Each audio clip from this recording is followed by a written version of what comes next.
Okay, we are live. Hey, how is it going? Lee Hayward here with the Total Fitness Bodybuilding video chat for Friday, May 23rd. Want to welcome you to our chat today. Just make sure everything seems to be coming through loud and clear.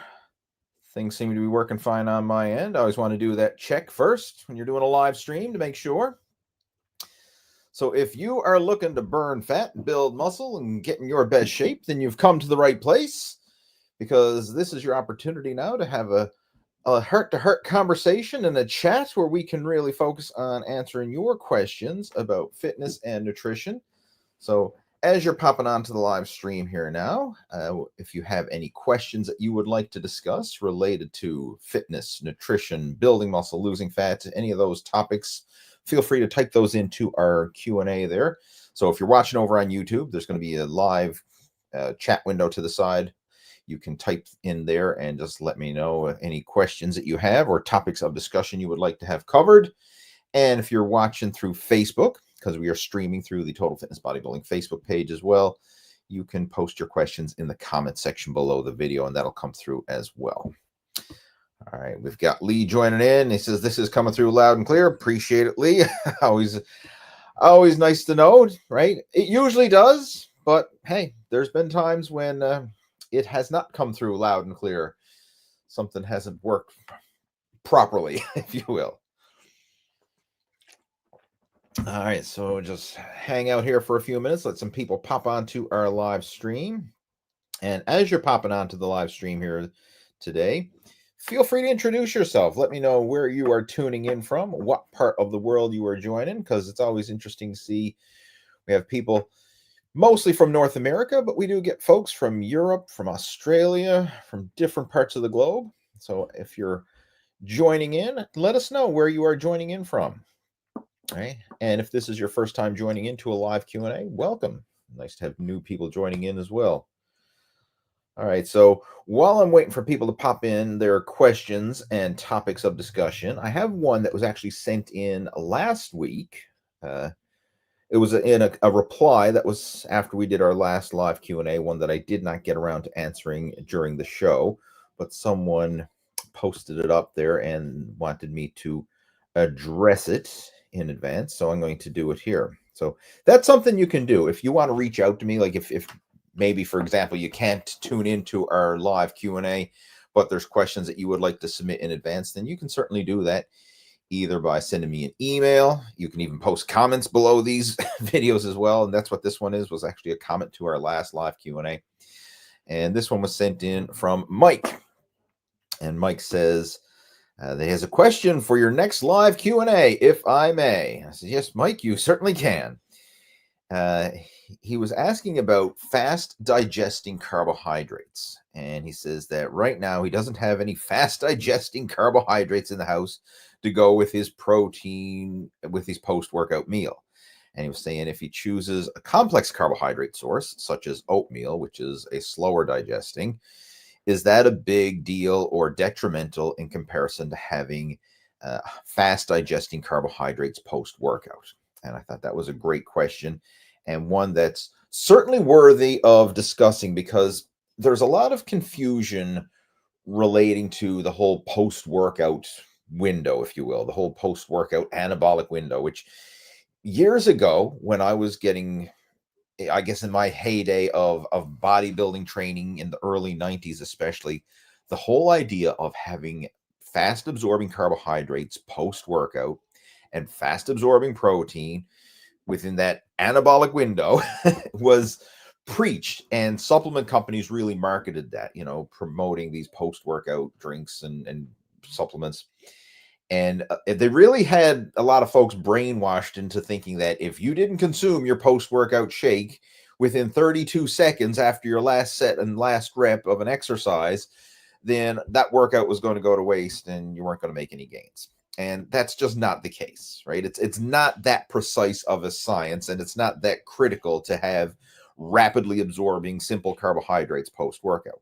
Now, there is a time and a place for consuming post-workout carbohydrates or even intra-workout carbohydrates, but you need to look at the bigger picture perspective and really see what you need based on your situation and your circumstances.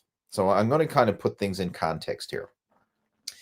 If you are doing a regular gym workout that's lasting, an hour or an hour-ish, if you will, like an hour to 2 hours, like 2 hours would probably be a big gym workout. But if your typical workout is between 1 to 2 hours, you'll have plenty of carbohydrates in your system, assuming that you're eating, adequately. You're going to have enough glycogen within your muscle cells, within your within your liver to get through that workout. You won't need to have any special intra workout or anything special to get through that. You're going to have enough energy within your system. Afterwards, you can simply have your next scheduled meal, and that would be adequate, especially for folks who are, training like 3 days a week. Your regular gym goers, that would be totally fine.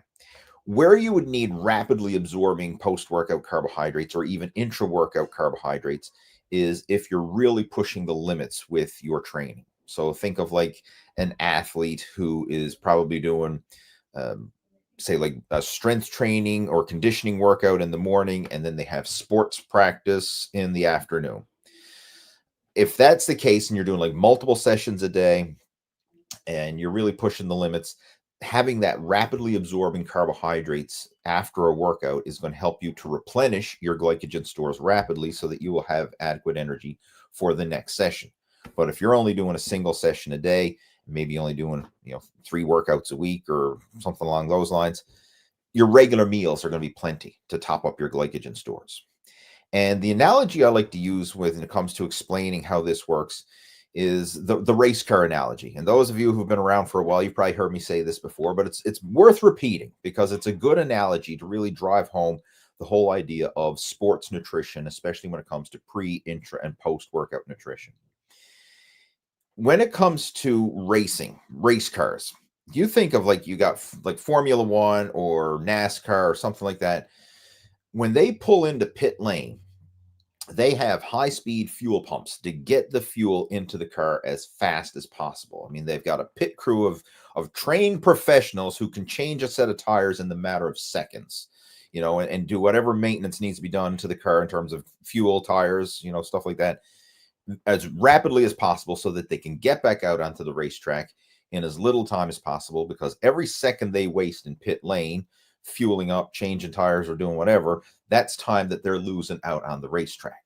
So that's where it can be very critical in that high performance situation.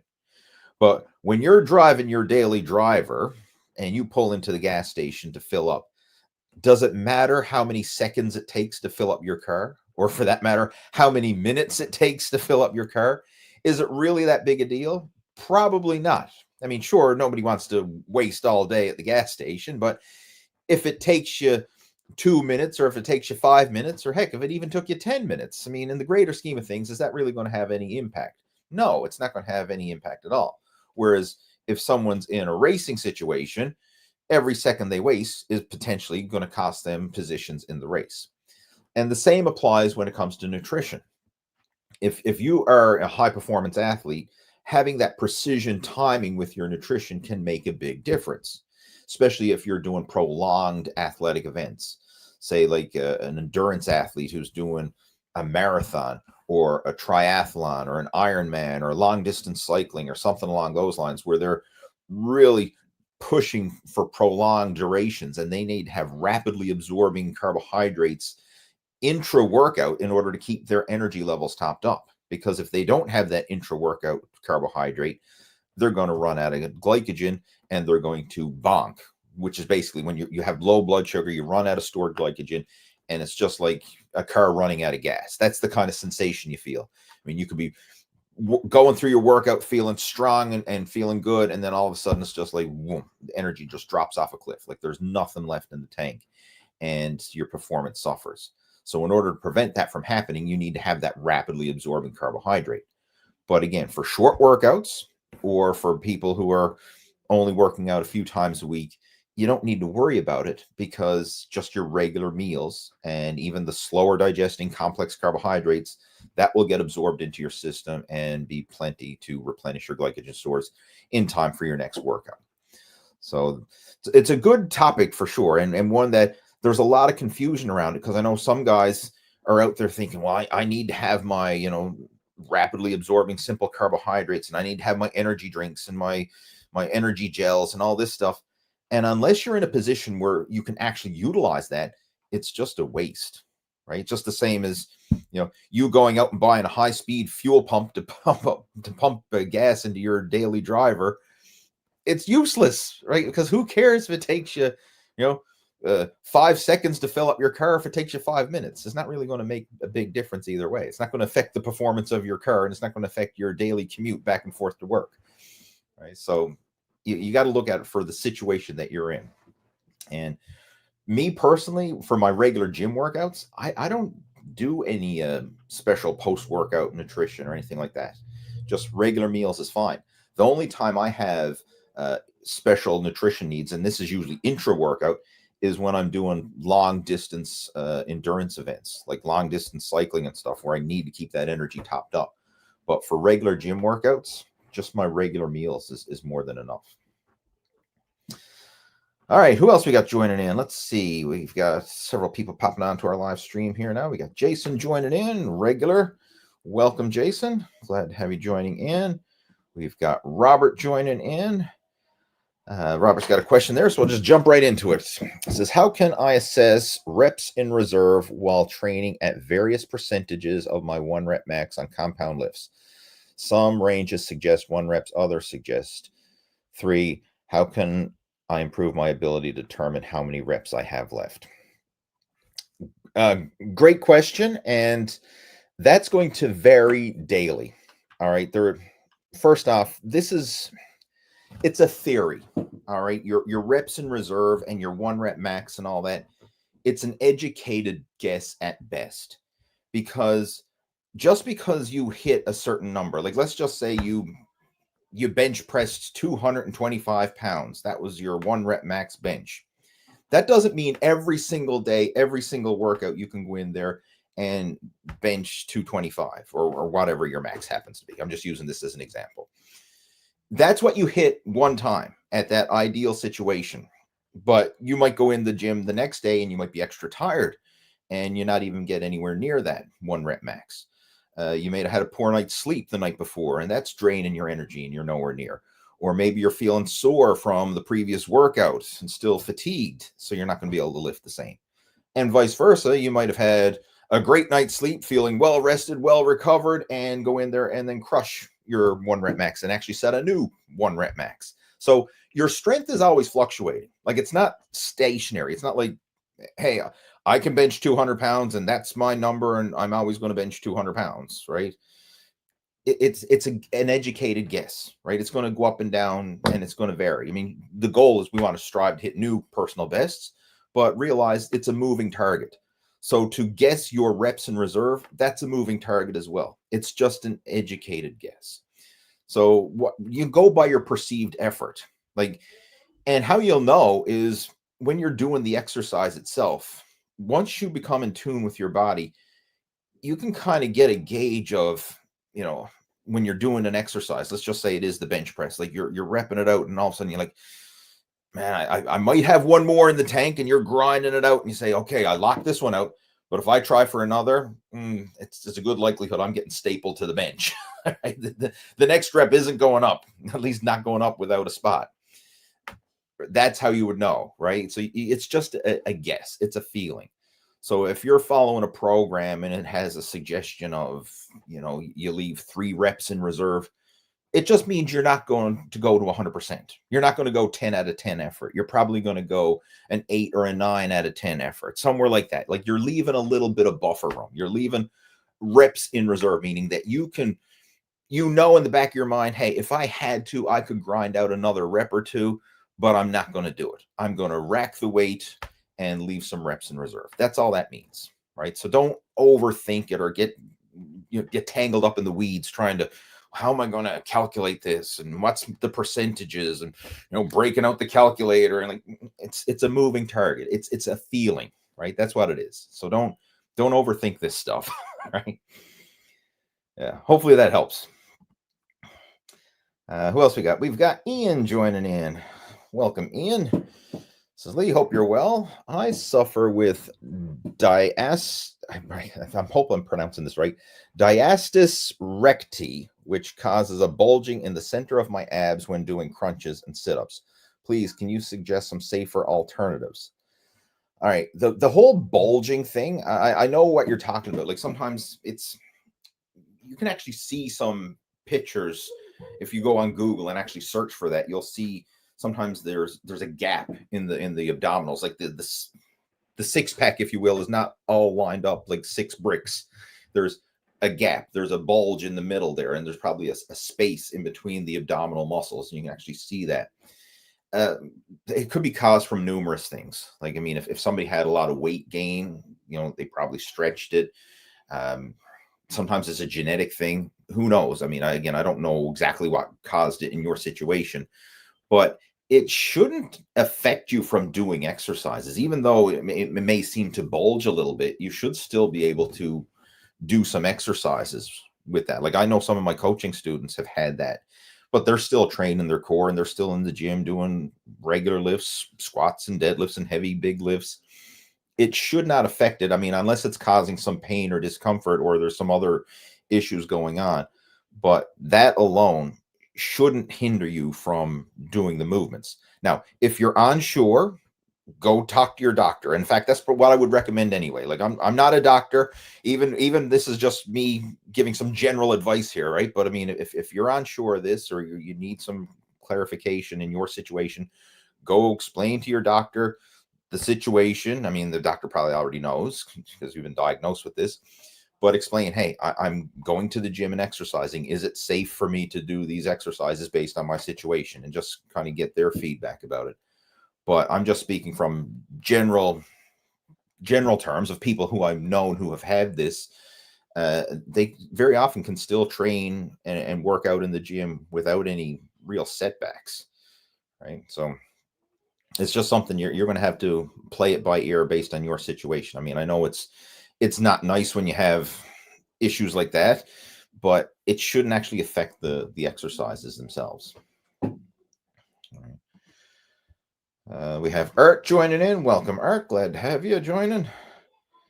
We've got the man from Earth, right? The rest of us are from Mars. Let's see. Says, hello, I've been tanning religiously for 15 years, mostly 5 days a week for 2.5 hours. 1.5. Oh. All right. I he means training. All right. I'm going to fix the typo there. All right.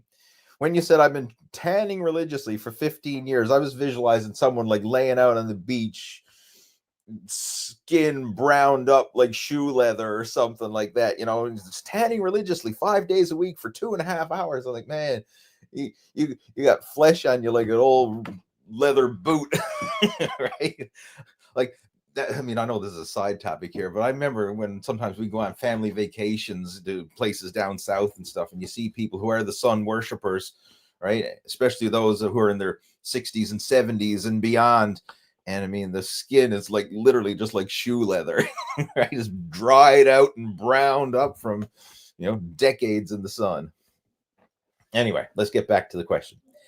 I've been training religiously for 15 years, mostly 5 days a week for 2.5 hours, 1.5 weight, 1 cardio. Sometimes I want to take an additional day off to meditate or rest from work. Then I feel terribly bad and guilty when I do that. What do you think? Any significant impacts on muscles and weight? Many thanks. All right, great question. Right, that's something I can certainly appreciate, and I'm going to just share my own personal experience with this, because when I was younger, I was kind of addicted to working out, and I mean, I in my early days, like in my late teens, early 20s, I thought the more time you spent in the gym, the better results you're going to get. And sometimes it would be 2-3 hour workouts. And I just had that mindset, like more is better. Now you got to remember, like this is back in the early 90s. So there was no internet and information didn't come as readily available as it does today. And there was no such thing as a Ask Lee Q&A that you could tune into on a Friday afternoon to get your questions answered. So I thought more is better, so I did more. And yeah, initially I started to make some progress, but eventually, you kind of hitting a plateau. And it's like, I'm putting in all this work, I'm training my ass off, but I'm not really seeing much results. And I was feeling burnt out, feeling exhausted. And then you kind of slap yourself upside the head and say, hey, don't be a pussy, man up, right? No pain, no gain, go big or go home. And I just kept pushing through and pushing through. And it's like you're digging yourself into an overtraining rut. And the thing you have to realize is every workout goes through a phase where you stimulate, then your body actually breaks down. Like, you're not, when you're in the gym doing all this, 2.5 hours of training, you're not building muscle. You're breaking it down. You're tearing down the muscle.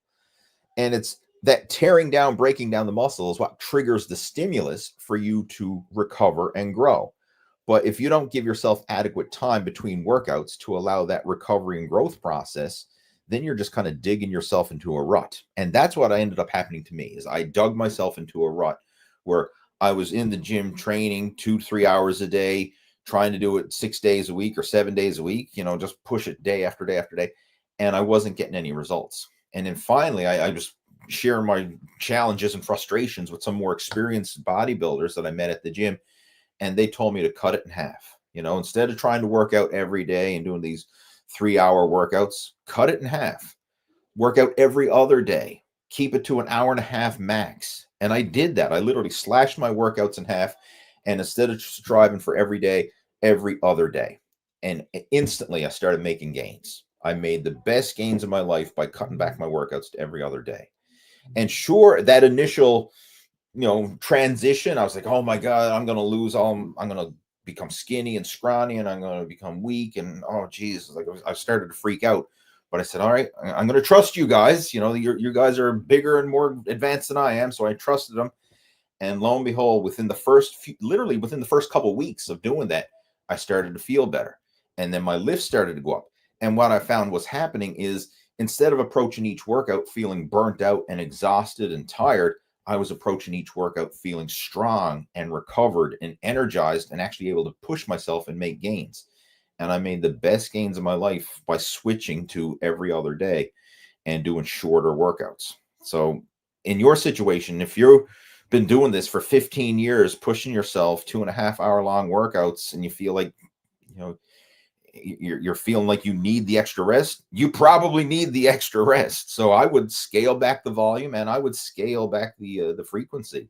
Try doing 3 days a week, and I bet that would make a noticeable difference, right? You'll probably go into those workouts feeling stronger and actually make better gains. And this is what training smarter is all about, because training more for the sake of doing more is a waste of time if it's not productive, right? And from the sounds of it, it sounds like it's probably not productive, right? And I mean, I'm guilty of that. I went through that phase, and I had to learn this the hard way.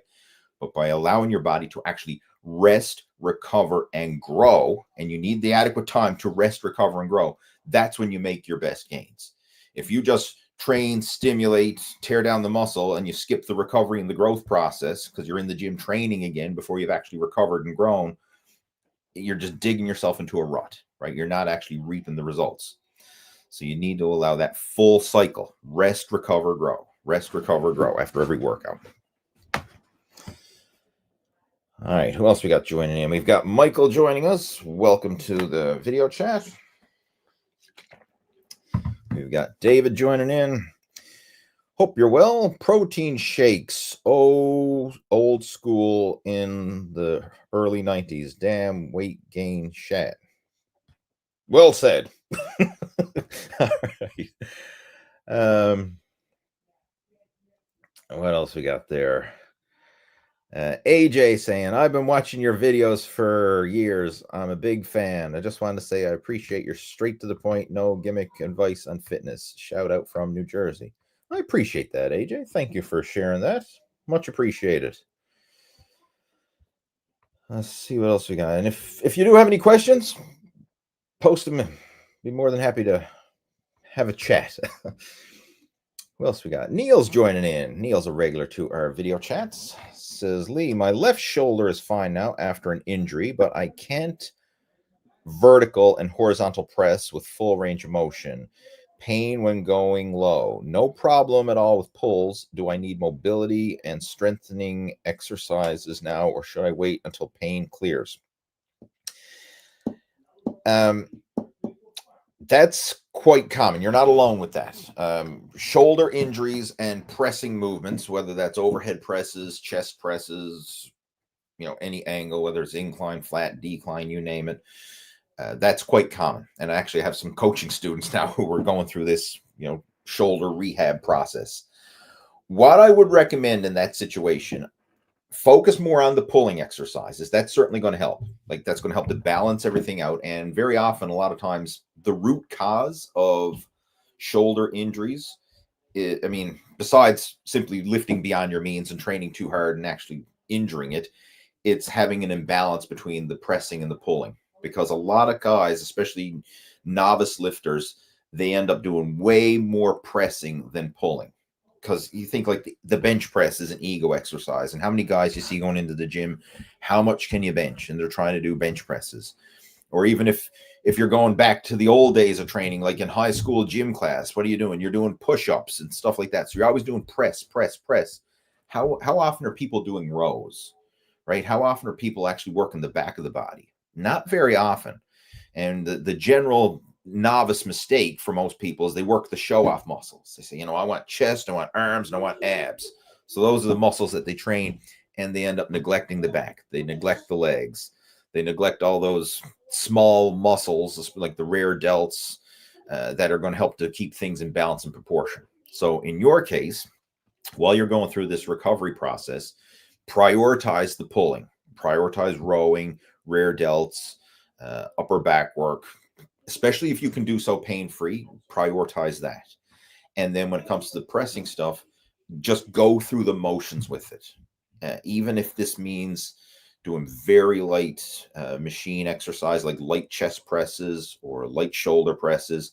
Heck, I don't care if you're doing a chest press machine with 10 pounds on the weight stack, or you're doing a bench press with an empty barbell or something like that. Like, you're literally just going through the motions and try to build that range of motion back in comfortably. Now, listen to your body. If it causes pain and discomfort, don't do it. Like, don't work beyond the pain where you get that sharp shooting, like, oh, this is bad pain. You need to know the difference between good pain and bad pain. Good pain is the fatigue, the burn, the strain, and just the sheer effort. Like, that's good pain. Bad pain is when you get that sharp shooting pain, like, oh, that hurts, like it's just that sharp shooting pain, and in the shoulders or wherever, that this is an injury waiting to happen, or an injury that's already happened, right? You don't want to work through that type of pain, right? So what you need to do at this stage is just go through the motions with very, very light weights and gradually build that range of motion and the movement back. And movement will be medicine in this situation. Like, a lot of times people think, what was the question again for Neil there? A lot of times people think, well, I'm not going to do anything and I'm just going to sit around and wait and hopefully it'll heal up. That's the slow, stupid way to try and heal something. You need to actually work it. The body is very unique in the fact that the more you use it within reason and doing so smart, the stronger it gets. So if you want to actually speed up the recovery process, you need active recovery, not just sitting on the sofa doing nothing recovery. That's not the smart way to go about it. So I still want you to do, chest presses and shoulder presses. Heck, even if it's just doing your body weight, like literally moving your arms, right? Like, I kid you not, like just going through those motions, trying full range of motion, just like I'm doing right now, doing that throughout the day for high repetitions and movement, just working the joints, tendons, and ligaments, flies, doing them diagonally, horizontally, rotator cuff rotations, stuff like this. Just doing those movements on a daily basis will help to bring the range of motion and improve blood flow and circulation to those areas and help to aid with the recovery. I mean, this is stuff that I did every time I've had injuries. Like, I remember back when I tore my biceps several years back, it was 15 plus years ago now, but I remember I tore my bicep, and I was doing curls with the pink dumbbells at the gym, right? And going through the motions. Like I remember doing exercises like with the hammer strength machines with literally the empty handles. I didn't even put weight plates, on the hammer strength weight plate loaded machines. I would literally just go through the motions with the empty handles. And then once that felt good and I could do that pain free, then I put like a 2.5 pound plate on each side and I go through the motions with 2.5 pounds. And then if that felt good, then I put 5 pounds on and just gradually, week by week, month by month, built it up. And, over the course of several months, I gradually built up to lifting normal weight again. But you just got to start off small and go through the motions. And movement is medicine in this situation. That's going to be the best way to recover and eventually get back to your normal training again. All right, so let's see what else we got. We have Tony joining in. Here we go. Tony's got a question. In your opinion, why do you think Arnold is seen as the greatest bodybuilder of all time, even though Lee Haney and Ronnie Coleman have more Olympia wins and longer reigns? It's not the fact that he was the greatest bodybuilder, but he's the most famous bodybuilder and arguably the most successful bodybuilder and all that. I mean, look at how many people Arnold influenced. That's why he's known as the greatest. Or, I mean, heck, Arnold inspired me. Like the first time I ever seen a bodybuilder was Arnold Schwarzenegger. I remember it was, and it wasn't as a bodybuilder. I remember seeing Arnold as Conan the Barbarian. That's the first time I ever seen him, because it was back in the early 80s when Conan came out, and I seen that movie and I was like, holy man, like there's a man with muscles, like a real life Superman, like holy smokes. And that had such a huge impact on me, because and not just me, I mean, we're talking like millions of people, because he was the first mainstream guy with muscles. And that's why the world, to the most degree, when people think of a muscular man, especially throughout the 80s and 90s and stuff, Arnold, right? And he indirectly inspired millions, including Lee Haney and Ronnie Coleman and all these guys, even though they've had more Olympia wins. So it's not, that he was the greatest bodybuilder. It's just that he had, I guess, the greatest influence, right? He was the original fitness influencer before the days of the internet and social media. All right, who else we got? Zach's joining in. That's great advice. Is there a good time to add this fuel? All right, he must be referring to one of my earlier questions. I think probably the one I was talking about earlier about the carbohydrates. I believe I did address that back then, but if you're looking for carbohydrates, as I mentioned, when in an athletic event, high performance event, that's where you want to focus on, especially if it's a prolonged event, or if you're doing multiple sessions a day. That's when you really want to prioritize the fast digesting carbohydrates and also fast absorbing protein, right? That's when that would become critical. But in normal circumstances, if you're working out 3 times a week, as long as you're eating your regular meals, you don't need to go out of your way to get rapid absorbing, because if you work out 3 times a week and you have 48 hours between workouts, you've got plenty of time for your regular meals to get absorbed into your system and to provide adequate glycogen and energy for your next workout.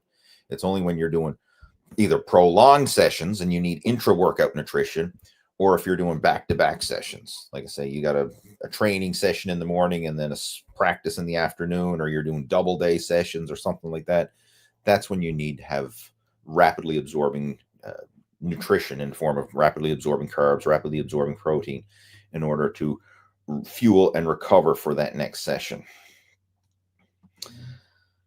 Art's saying, thanks for holding these chats. Always a lot of great tips and sound information. Appreciate it, Art. And kudos to you for being a regular. I know you're one of, there's not many weeks go by where Art's not tuning in for the live Q&A. Appreciate the support.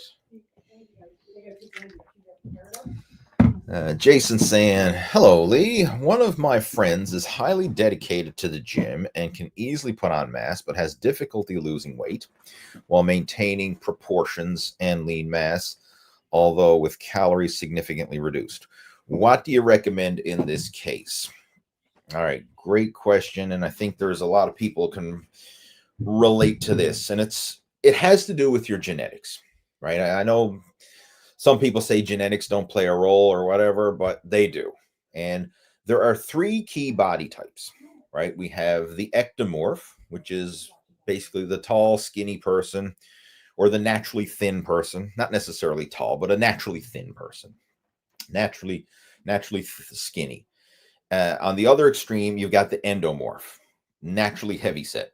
Sounds like that's your friend right there, right? Someone who's they can put on mass. You know, losing weight's not losing weight's not easy, but gaining it is, right? That's the endomorph. And then you have in the middle is the mesomorph, which people who are not really thin, they're not really fat, they're kind of in the middle, right? And there are other variations to this, right? Like the three somatotypes, those three body types, it's kind of a generalization because if you really go into more detail, you can kind of break them into subcategories as well. But for general purposes, we can kind of look at it from three basic body types, right? The skinny, the fat, and then the in between, right? For people who are naturally heavy set, the endomorphs, you really have to prioritize nutrition and you really have to prioritize trying to burn off that body fat. So, one thing that I would recommend is more activity, especially walking. Walking is one of the most underrated fat burning exercises out there. And the thing I love about walking is you can do it daily without breaking down your body, without it stressing you out, burning you out, or causing injury. You know, assuming you're in decent health, you should be able to walk. And it's not like running or high intensity cardio or doing intervals or something like that where it's very stressful on the body or it's hard on the joints or it's something that's going to cause you to overtrain and burn out.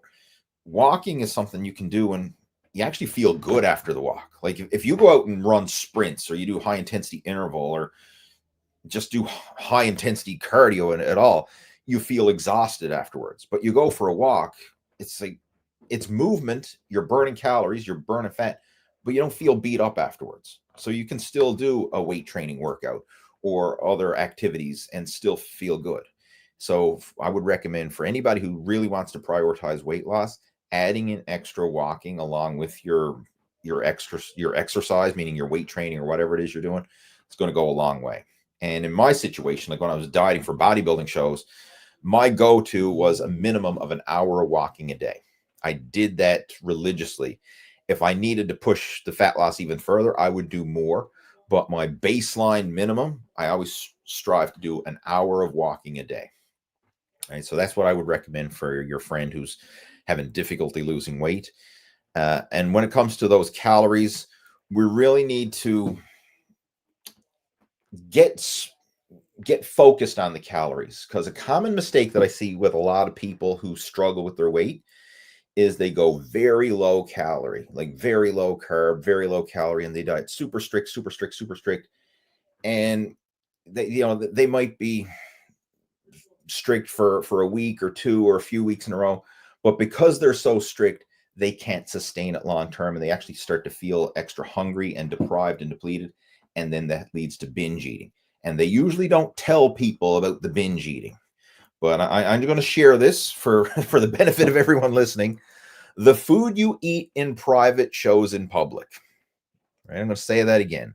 The food you eat in private, the stuff that you don't want to post on MyFitnessPal or the stuff that you don't want people to see you eating, the stuff when you go to the grocery store, the convenience store late at night, and hopefully nobody sees you in there and you're picking up the chips and the ice cream, or you're making the late night drive-through run, or you're calling up DoorDash or whatever, and you're getting food delivered, and hopefully nobody sees you eating this, right? That private food, if you will, that's what shows in public.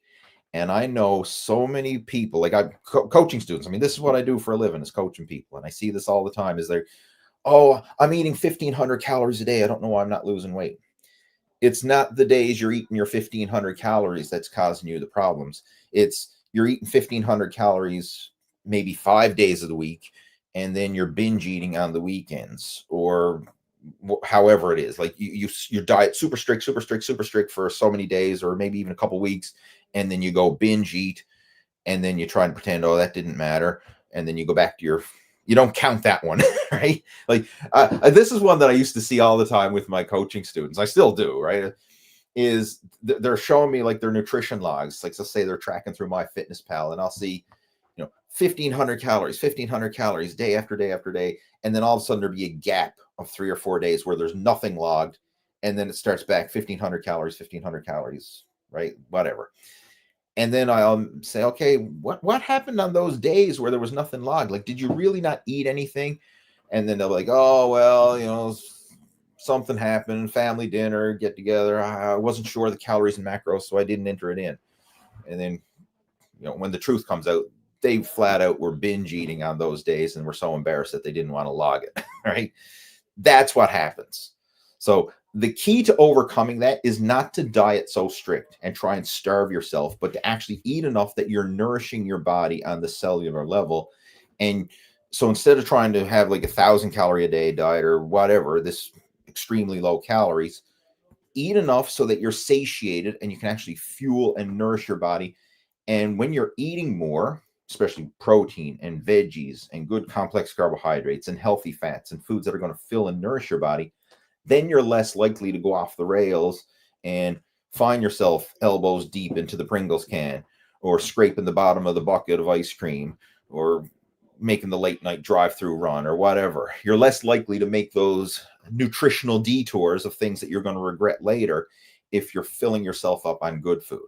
So that's a common mistake that I see a lot of people make, especially overweight people who struggle with their weight, and the ones who say like, oh, I'm on a diet, I'm in a calorie deficit, why am I not losing weight?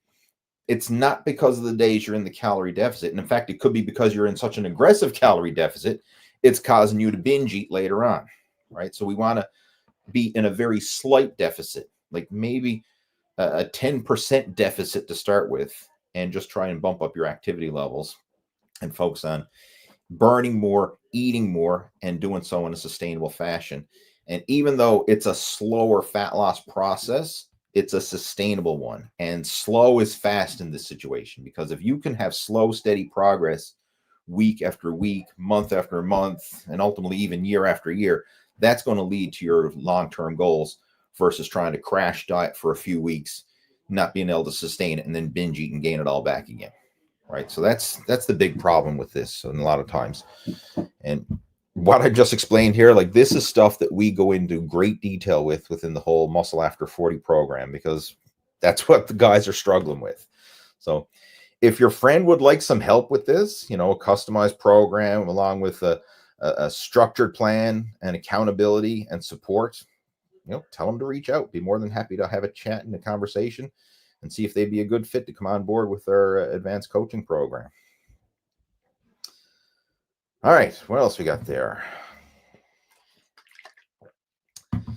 Tim is joining in. Says, back in action with Coach Lee, ready to soak up the goals, the brains, and maybe even a few gym war stories.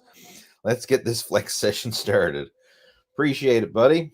And looking quite lean in that avatar picture there. I know Tim's a regular over on our Total Fitness Bodybuilding Facebook group, and he's been sharing some of his fat loss progress over the last year, and it's downright impressive. So again, kudos to you, and glad to have you joining in. Got Tony's joining in. I think that we already did that one. Oh, Arnold. That must have came through as a duplicate.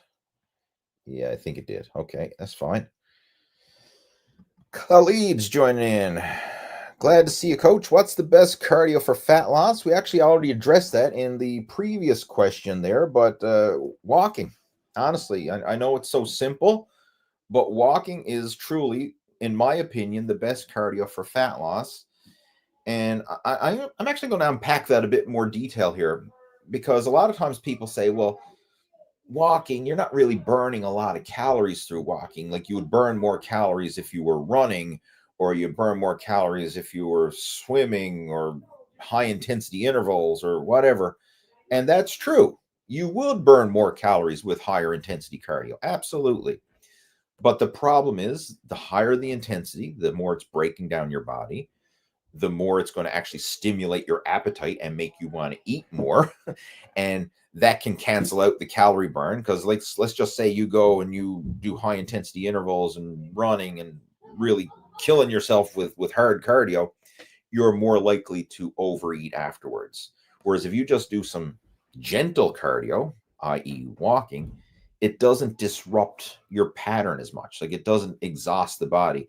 It doesn't drive your appetite crazy and out of whack. So walking is one of the best forms of fat loss cardio. And, that's what I do myself when I'm in a serious fat loss phase. As I mentioned, an hour of cardio a day. And it doesn't have to be an hour of walking a day. It doesn't have to be an hour of walking in a single session per day. I shoot for an hour total. I mean, it might be a half hour in the morning, half hour in the evening, right? It could be a half hour in the morning, 15 minutes on the lunch break, and 15 minutes after work. Like, how you can break it up, but I would have that benchmark where I try to get at least an hour of moving time per day with walking. That's what I would always focus on. And I know a lot of people these days are counting their steps, trying to get their 10,000 steps. That's great. I mean, you could certainly use that as well. But I find walking, when you actually go out for a walk, is sometimes more effective than simply trying to get more steps, because steps is a very vague. Like, I know some people will like pace back and forth the hallway while I'm on a phone call, for example, and think, well, I'm getting my steps in.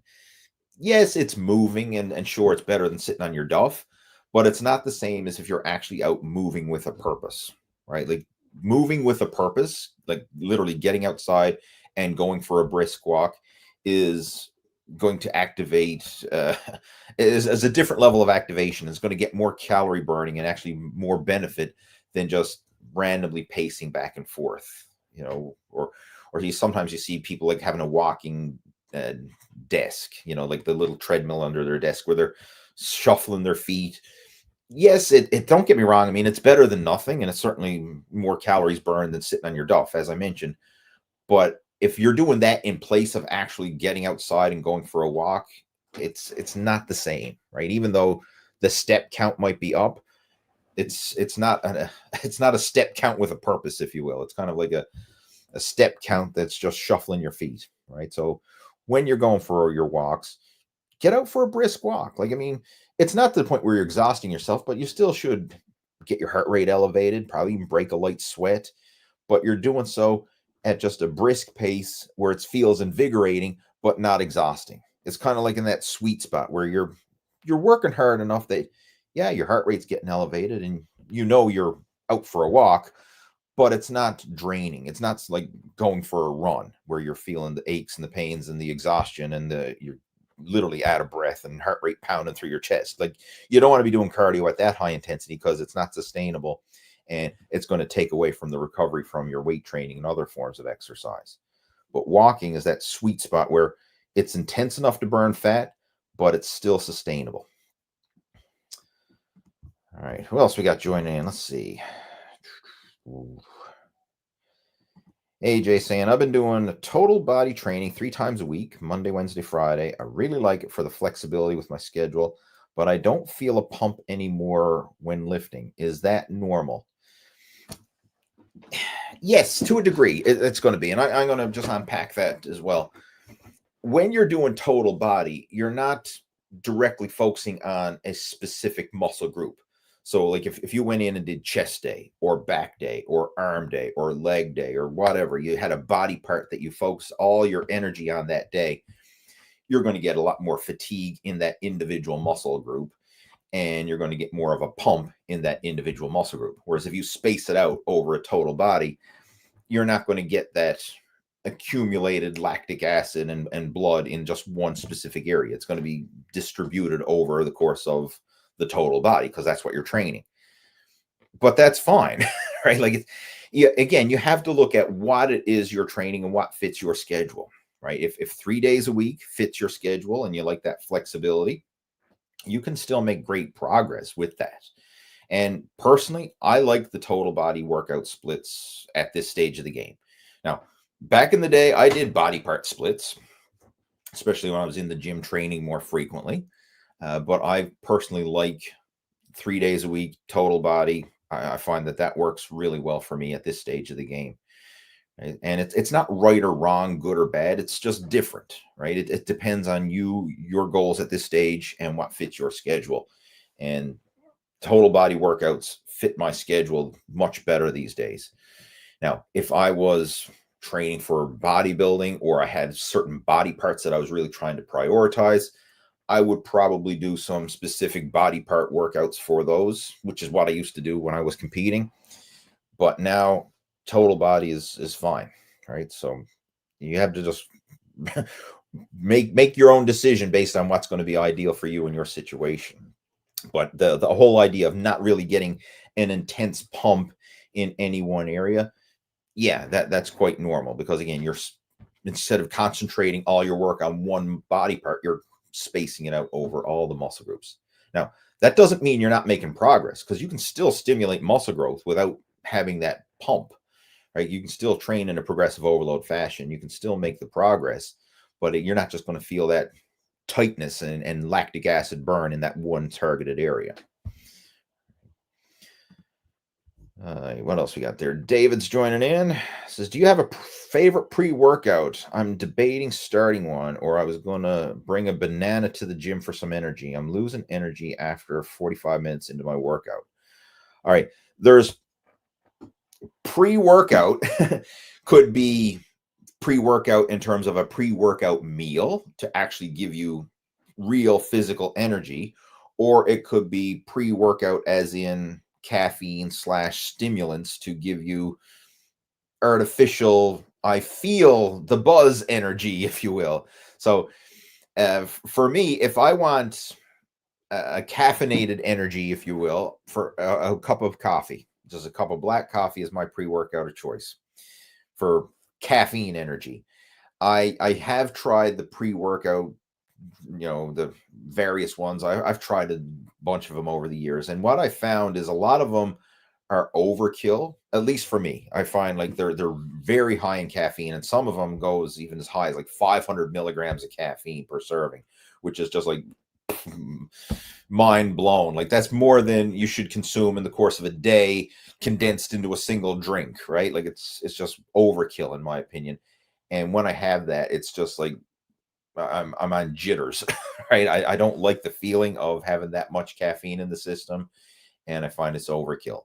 But a cup of coffee where you're getting probably like 100 milligrams of caffeine, thereabouts, depending on the strength and the size of the coffee, that's plenty. Like that's enough to have a little bit of a mental edge and a little mental pick-me-up, and I feel good, but it's not overkill, right? So that's what I'll have as far as caffeine energy.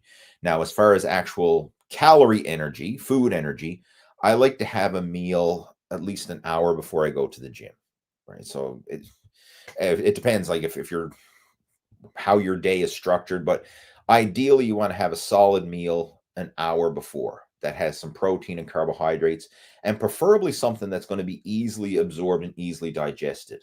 You wouldn't want something that's going to be sitting on your stomach heavy before your workout. Like for example, chicken is usually easily eaten and absorbed as far as protein, but steak, especially like a fatty cut of steak or something like that, is going to be harder to break down, harder to digest, and something that's going to sit in your stomach longer.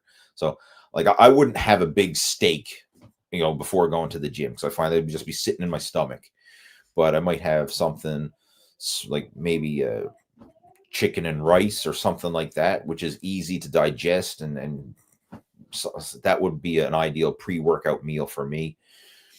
Also, if you're looking for something like right before the workout, you probably don't want to go overkill with the fiber either, because fiber is going to slow down the digestion, right? And it would be ideal for like after the workout or other meals throughout the day. But if you're looking at like something to actually fuel that workout, keep it easy to absorb, easy to digest, something that's lower in fiber. Now, it doesn't have to be like zero fiber, but I wouldn't purposely be going out of my way eating like big leafy salads and high fiber carbohydrates and stuff like that. I would probably like chicken breast and white rice.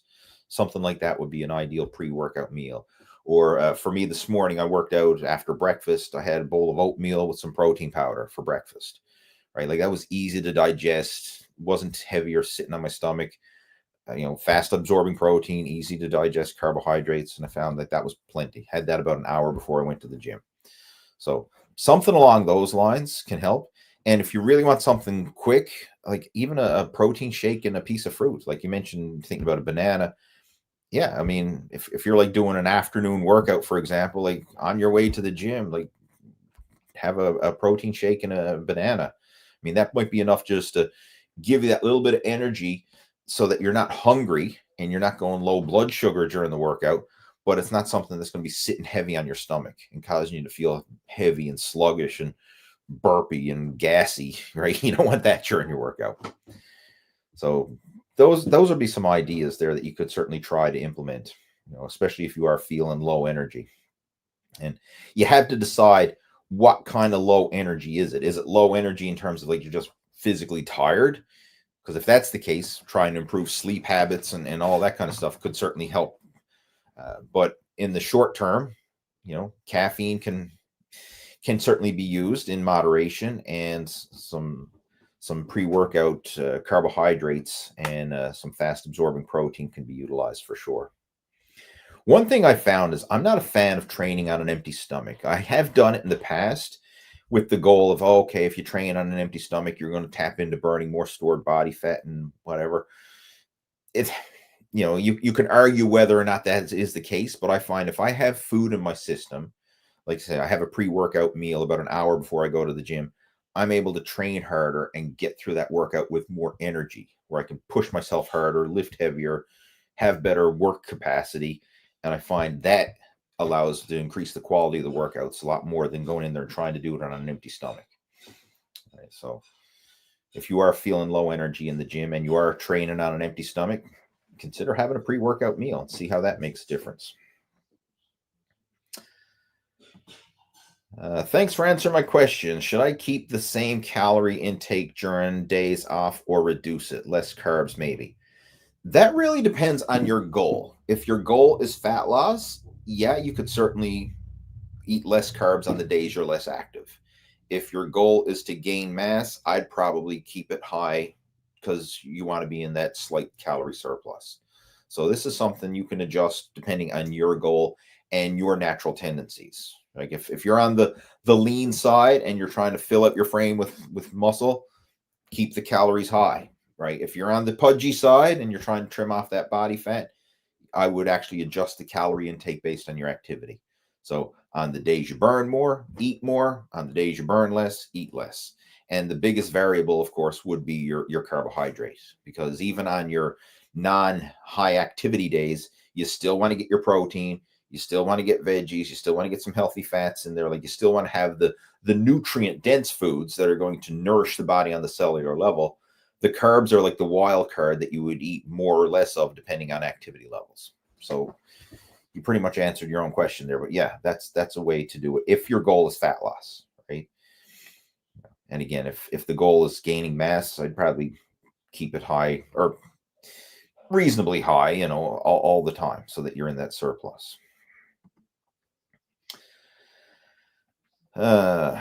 B. Hendricks, movement is medicine. Yes, that's something we can certainly take away, right? Especially when you're in a rehab for injuries. Movement is medicine. Now, it's movement that doesn't cause pain or discomfort. So you want to be working within your pain threshold, but movement is medicine. Simply sitting around doing nothing is not helping. Like I that's a pet peeve of mine. And I know like friends and family members and people I know personally, like, oh, I got a bad back, right? And I can't do anything because I got a bad back, or I got a bad knee, or I got a bad whatever. And I'm like, well, what are you doing for it? I'm not doing anything because I got a bad back. Like, well, just sitting around on your ass isn't going to heal your bad back, right? You actually have to move it, right? You have to take it through a full range of motion. You got to get some blood flow and circulation and move it to give the body a reason to actually build it stronger, right? But simply doing nothing and hoping that it's just somehow going to magically get stronger and better on its own, no. If anything, it's just going to continue to get worse. So yeah, movement is medicine, right? It's a good quote to live by. Got Mark joining in saying, hey, Lee, I've been killing it. Thank you again. Glad to have you joining in, Mark, and kudos to you on your progress. Do you know how much your weight loss has been over the last little while? Like, for those of you who are wondering, Mark, King Live 2025, we did a podcast, probably a couple months ago now, where we shared his 886-pound weight loss journey, because he had peaked out at 886 pounds, and he's been on quite the journey of weight loss and has literally lost well over 300 pounds in that journey, probably even pushing close to 400 pounds by now. And it's been quite an adventure for sure. And if you haven't checked that out already, I would highly recommend you go back and check out our past podcasts. It's a few podcasts back there in the episodes, but it's Mark King's 886-pound life. That's the one, the title of the podcast. If you just start scrolling through, you'll find them there. But it's anybody who's struggling with weight issues, or you're looking for some inspiration and some hope, I would highly recommend checking that out. Because the reason why I'm really passionate about helping Mark is because if he can do it, like most people listening to this are never ever going to be as big as Mark was, right? Or even as big as Mark is now, for that matter, right? Like, he's a big man. I mean, 800 pounds is huge. Even 400 pounds is huge. But the fact is, if he can do it, what's your excuse, right? If he can make the change, make progress, then progress is possible. That's a motto I always go by. Like, regardless of how shitty your situation is, with the right approach, the right attitude, the right coaching and system, progress is possible. Like, improvement. You can be better than you were before. Now, eventually we're all going to get to the point where that's probably not going to happen. Like, when we get to our later years in life and you got one foot in the grave already, like, that's inevitable for all of us. But if you still have years in you, like you're in your middle years, say like you're in your 40s or 50s or wherever, or even in your 60s, like, you still got some years ahead of you. Progress is possible. Improvement is possible. You can be better than you were before with the right system. And that's the whole goal of the whole Muscle After 40 program, is to really help people to maximize the second half of life without just becoming a victim and saying, oh, I missed the boat. It's too far gone. What's the point of even trying? I'll just, throw in the towel and quit. Right. So again, if Mark can hit rock bottom at 886 pounds and turn it around, losing, again, probably in the vicinity of 400 pounds at this stage, if he can do it, you can probably do it as well. Or at least you can be better than you were before. All right, who else we got there? Have you ever experimented with steel maces or clubs? They've been a game changer. I have, actually. We don't have any at the gym that I train at, but I have.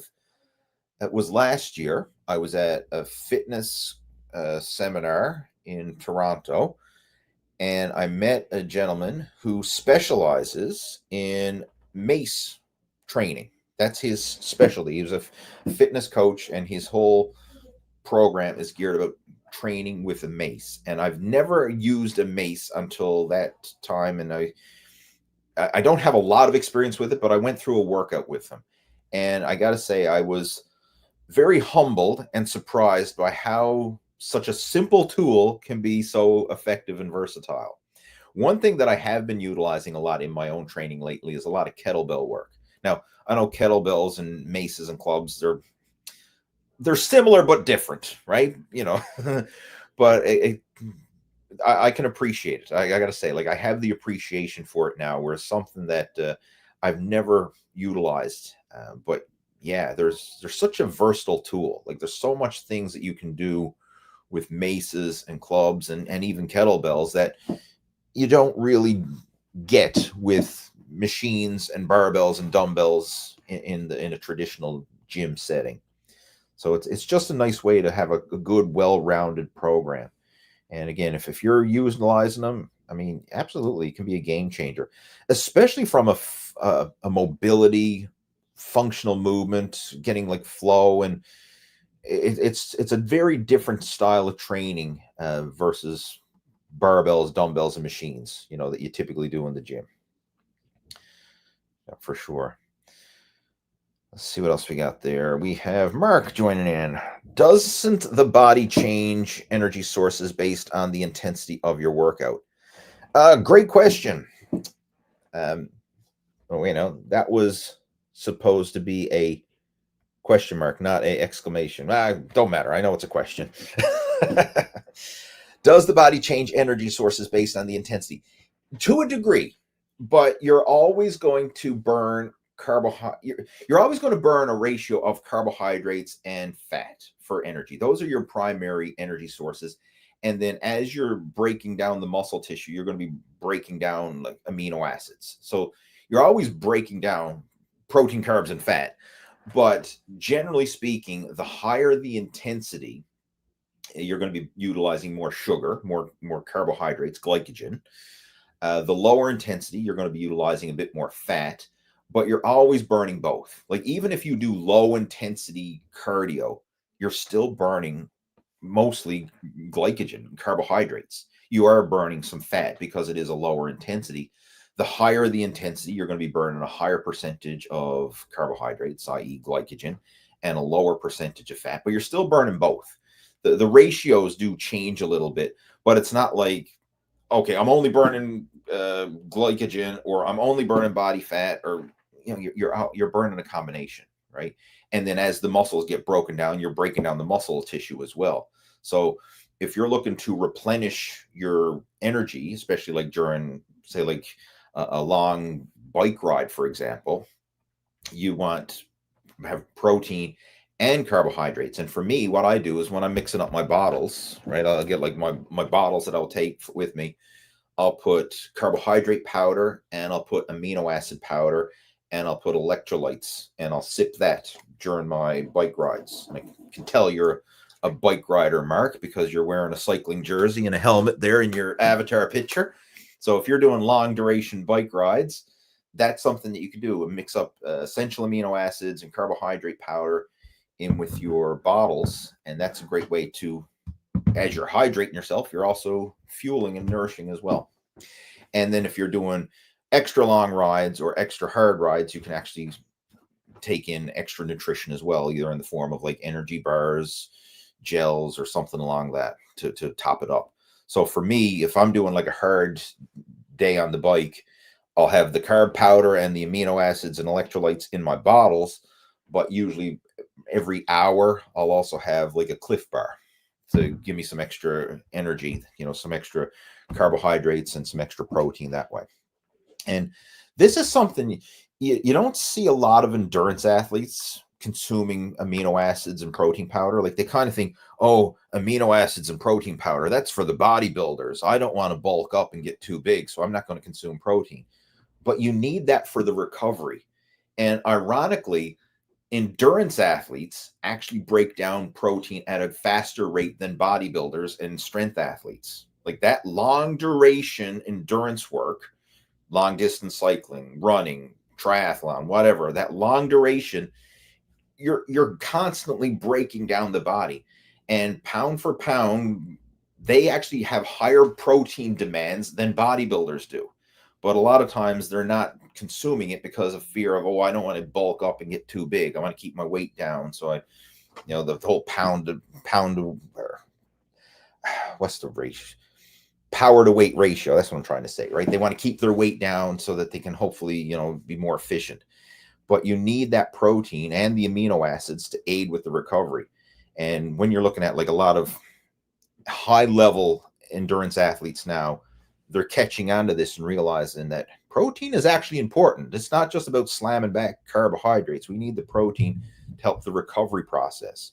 And even though the protein is not necessarily going to improve your performance during the session you're doing today, like carbohydrates will. When you have adequate carbohydrates in your system, your blood sugars is in a normal range, you're going to feel the effects now during this actual workout.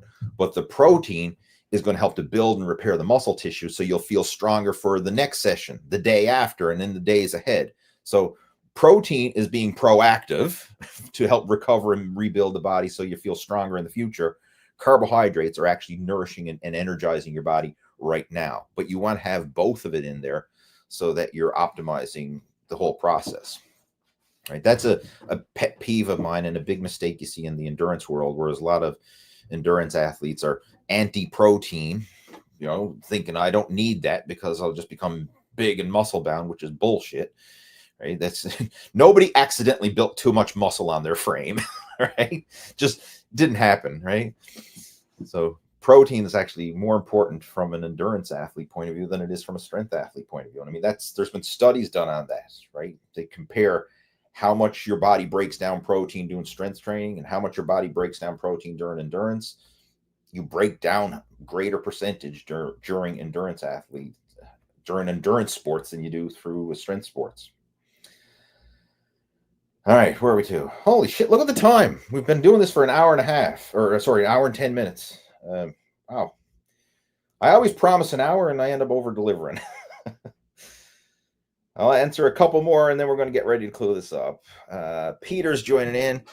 Say, I watched you last week, Peter from England. I'm 63. I said I'm doing lighter weight warm-ups, then a bit heavier.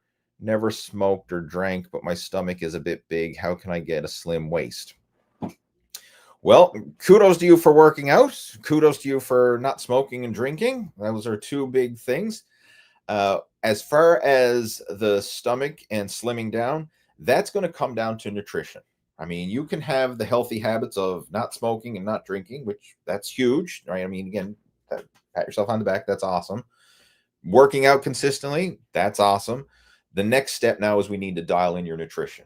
And if you would like some specific help with that, we can certainly, feel free to reach out to me. I mean, we're at the end of our chat here now, but drop me an email, right? My contact information is down in the description below this video.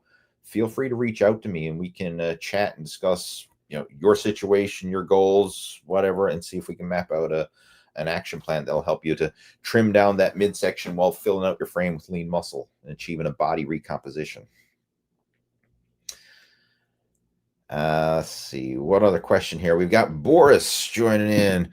I try to cycle every day, 60K very early in the morning. Just drink a pre-workout 30 minutes before. That's worked for me. Cheers from Ecuador. A pre-workout. So you're doing 60K on an empty stomach. I mean, if you condition your body for fasted cardio, you can still do it. Don't get me wrong. You can do it. I mean, I have done it for years when I was bodybuilding as well. But I'm willing to bet if you started to condition your body to eat more, i.e. and do your cardio with actually having glycogen in your system, you'd probably feel stronger and be able to sustain higher energy for longer. Now, again, 60 kilometers, depending on how fast you're going, we're looking at probably a 2-hour ride-ish. I mean, maybe more, maybe less. Again, it depends on how fast, how hilly, all that. Like, there's all those variables that come into play. But if you're doing a 2-hour ride, you have enough glycogen in your system from the night before, especially if you had a big meal in the evening the night before. All that glycogen is still stored in your liver and your muscles. So you could probably get through, and you obviously are getting through your 60K rides in the morning with very little in your system. But if you were to try and push that, you'd probably start to suffer from having low glycogen levels, bonking. And if you're an avid cyclist, I'm sure you've bonked at some point or another. Pretty much everybody has, right? Any endurance athlete who's pushed themselves has certainly bonked. And that's where having adequate pre and intra workout nutrition can certainly help in these prolonged events where you're doing, you're going beyond the 2-hour mark into the 3, 4, 5, 6 plus hour mark. And that's uncharted territory for a lot of people. I mean, like I know in my early days of cycling, before I really got serious with it, I figured, hey, I can do an hour bike ride or 2-hour bike ride, nothing to it. And I just figured, well, if an hour or two is easy, then it must be easy to just keep going. But something changes once you start going into 3 hours, and then 4 hours and 5 hours, and you know the ride stretches, and you're starting to do these mega rides. Then all of a sudden, not only do the nutrition needs change dramatically, but other energy systems and other things that you don't even consider come into play. Like I've had this conversation with people before, and like when my biggest bicycle ride, I did it last year, was 220 kilometers, and I think it was 9 hours moving time on the bike. It was very hilly course. It was like 3,000 meters of elevation, so it was a very up and down, very hilly coastal route, and 9 hours on the bike. And you know what hurts the most after 9 hours on the bike? You'd think, oh my God, your legs must be killing you or whatever. No, the legs are fine. It's the neck and my triceps. That's what hurts the most. And it's just holding your body and, of course, using your arms to absorb the ride, right? That's causes a lot of impact. So my triceps were actually more sore than my legs were. And, of course, the neck, just, being in the riding position and holding your neck up, right? I mean, like after 9 hours in the saddle, that's what was hurting the most, right? So like stuff like that, you would never even consider if you're just doing short rides, like an hour or two. But once you start going into those prolonged rides, the game changes entirely. That's where like nutrition changes and all these other things change. And of course, there's no way to know this unless you start to venture into that unknown territory. But again, for what you're doing, if it's working, you're enjoying it, you can get through it. I mean, it's I'm not saying it's right or wrong. I mean, if it's working for you, you enjoy it, keep doing it. But if you want to kind of amp it up to the next level, I would certainly consider pre and intra workout nutrition, especially when it comes to faster, easy absorbing carbohydrates and amino acids and electrolytes. That could probably help to take those cycling rides to the next level. All right, guys, we're going to get ready and clue it up. Again, I appreciate the support. Glad to have you joining in. All right. We got Chad joining in there. Thanks for being my coach. You're welcome, my friend. And if anyone has any questions, like if there's anything that I didn't get around to, or if you posted a question that I didn't get around to answering during today's chat, again, feel free to reach out to me. You can email me. Email address is down in the show notes below, or you can friend me up over on Facebook. We can chat through Messenger. You can follow me over on Instagram. Just do a search for Lee Hayward. Lee Hayward's Total Fitness Bodybuilding. I'm on Facebook, Instagram. I even post over on TikTok as well, even though I can't really chat through that. But I'm most active over on Facebook. And we also have a private Total Fitness Bodybuilding Facebook group, which you can join. Just reach out there or do a search for Lee Hayward's Total Fitness Bodybuilding, and you can request to join the group there on Facebook. And it's a great way to keep that conversation going throughout the week.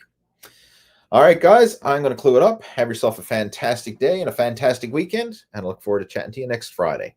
Take care. Over and out.